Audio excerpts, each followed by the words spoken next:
This is the Lone Creator YouTube. We hope this video helps. You start by getting the Google app ready. Sign into the account that the assistant uses, update the app, and make sure microphone and contacts permissions are allowed. Once done, open the Google app and tap your profile picture top right. This gets you into account settings quickly so you can reach assistant preferences without detours.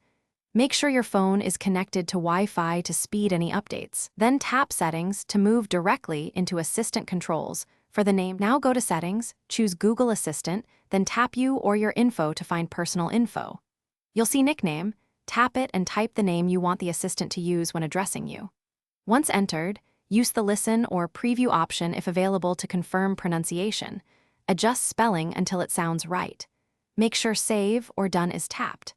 This changes how the assistant refers to you in conversation rather than the wake word, which remains the system default. Finish by testing. Say the wake phrase and ask the assistant to state your name.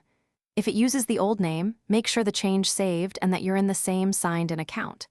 If problems persist, clear the Google app cache, force stop and reopen, or restart the phone. These often resolve sync delays. Also confirm the Google app is up to date and account sync is enabled. If needed, repeat the nickname entry and save again to ensure the assistant picked up the update. Thanks for watching. Consider subscribing if we helped you.